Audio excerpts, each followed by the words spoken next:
Mormonism is still growing but at a slower rate. While the Church of Jesus Christ of Latter-day Saints continues to expand, its growth has significantly slowed in recent years. Membership increases are now primarily due to high birth rates within Mormon families rather than conversions. Missionary efforts still play a role, but they are not as effective as they once were. Many young people raised in the faith are leaving, contributing to lower retention rates. Internet access has also made historical and doctrinal controversies more widely known, causing some members to question their beliefs. The church remains strong in Utah and parts of Latin America, but expansion in other regions has stalled. Despite the slowdown, Mormonism remains one of the largest religious movements founded in the U.S. The church is adapting to these challenges by focusing on digital outreach and shifting its messaging to appeal to modern audiences. Joseph Smith had up to 48 wives. Joseph Smith, the founder of Mormonism, practiced plural marriage, though the exact number of his wives is disputed. Official church records suggest he was sealed to at least 33 women, with some estimates reaching as high as 48. Many of these marriages were kept secret, and even devout Mormons often deny or downplay this part of their history. Some of his wives were already married to other men, making these unions polyandrous. One of his youngest wives, Helen Mar Kimball, was only 14 years old when she was told that marrying Smith would secure her salvation. The church did not publicly acknowledge Smith's polygamous marriages until the late 20th century. While modern LDS doctrine rejects polygamy, fundamentalist Mormon groups still practice it. The secrecy surrounding Smith's marriages remains one of the most controversial aspects of early Mormon history. Joseph Smith was arrested for fraud before founding the LDS Church.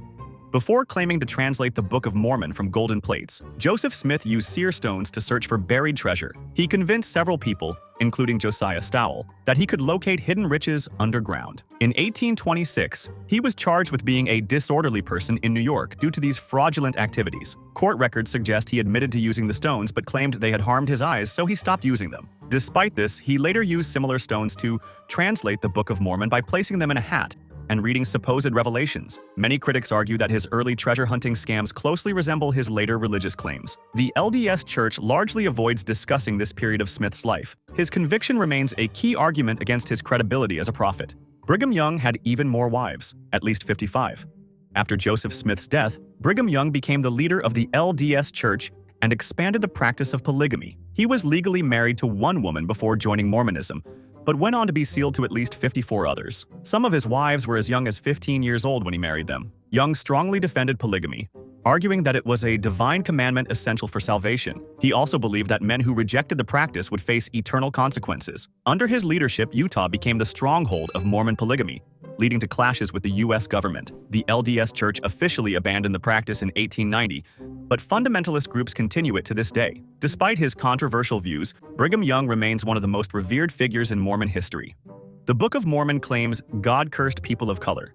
The Book of Mormon teaches that a group called the Lamanites, who supposedly descended from ancient Israelites, were cursed with dark skin. According to the text, this curse was a punishment for rejecting God's teachings. Meanwhile, the Nephites, who followed God, were depicted as fair-skinned and righteous. This belief justified racial discrimination within the LDS Church for much of its history. Until 1978, black men were denied the priesthood, and interracial marriage was strongly discouraged. Some modern Mormons argue that these teachings are symbolic, but early church leaders explicitly linked skin color to righteousness. The LDS Church has since distanced itself from these doctrines, but the racist origins of the faith remain a point of controversy. Many Native Americans reject the claim that they are descendants of a cursed people.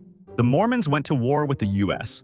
In the 19th century, tensions between the LDS Church and the U.S. government led to armed conflict. After being driven from multiple states, the Mormons settled in Utah, where Brigham Young ruled as both a religious and political leader. The U.S. government feared the church's growing power and sent federal troops to assert control over the territory. This conflict, known as the Utah War, nearly escalated into full-scale violence. Mormon militias engaged in guerrilla warfare, destroying supply trains and harassing soldiers. During this time, anti-government sentiment led to one of the darkest moments in LDS history, the Meadows Massacre. The war ended with a compromise, but tensions between Mormons and the federal government continued for decades. The LDS Church eventually abandoned polygamy to avoid further conflict.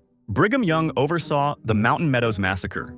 In 1857, Mormon settlers in Utah ambushed a wagon train of Arkansas immigrants traveling to California. The attack, known as the Meadows Massacre, resulted in the deaths of around 140 men, women, and children. Tensions between Mormons and outsiders were high due to the Utah War and the murder of a prominent Mormon leader in Arkansas. After several days of siege, the emigrants surrendered, expecting safe passage, but were instead slaughtered. The attack was carried out by a Mormon militia with help from local Paiute tribes. Brigham Young denied any involvement, but evidence suggests he encouraged hostility toward non-Mormons. 2 years later, when the U.S. Army built a memorial at the Massacre site, Young ordered it to be destroyed. The LDS Church officially apologized for the massacre in 2007. Mormons believe the Garden of Eden was in the United States. One of the more unique beliefs in Mormonism is that the Garden of Eden was located in Jackson County, Missouri. Joseph Smith taught that after Adam and Eve were expelled, they settled in what is now Daviess County, Missouri. This teaching is not widely emphasized today, but remains a part of LDS theology. It plays into the broader Mormon belief that America is central to God's divine plan. Early church leaders saw the U.S. as a land of prophecy, where Christ would eventually return. The idea that Eden was in Missouri contrasts sharply with traditional Christian and Jewish beliefs, placing it in the Middle East. While this teaching is not a core doctrine, it still influences LDS views on America's spiritual significance. Some fundamentalist Mormon groups continue to take it literally. Brigham Young taught that Adam and God were the same being. Brigham Young introduced a controversial doctrine known as the Adam-God theory. He claimed that Adam, the first man, was actually God the Father in human form. According to this teaching, Adam and Eve brought mortality into the world, and Adam later became the heavenly father of all mankind. This doctrine was preached in the LDS Church for years, but was later rejected as heretical. Today, the Church denies that Young ever taught it, despite clear historical records. The Adam-God theory is still accepted by some Mormon fundamentalists. It highlights the theological flexibility of early Mormon leaders, who often introduced new doctrines without formal approval. Many mainstream Mormons today are unaware that this teaching was once a central belief. Joseph Smith and Brigham Young married teen girls. Both Joseph Smith and Brigham Young took multiple teenage wives, some as young as 14 years old. Helen Mar Kimball, one of Smith's youngest wives, later wrote that she was pressured into marriage by her father and Smith himself. Another wife, Nancy Winchester, was also just 14 at the time of her sealing to Smith. Brigham Young followed in Smith's footsteps, marrying 15-year-old Clarissa Caroline Decker when he was 42. Many of their teenage wives came from devout Mormon families who saw these marriages as spiritually beneficial.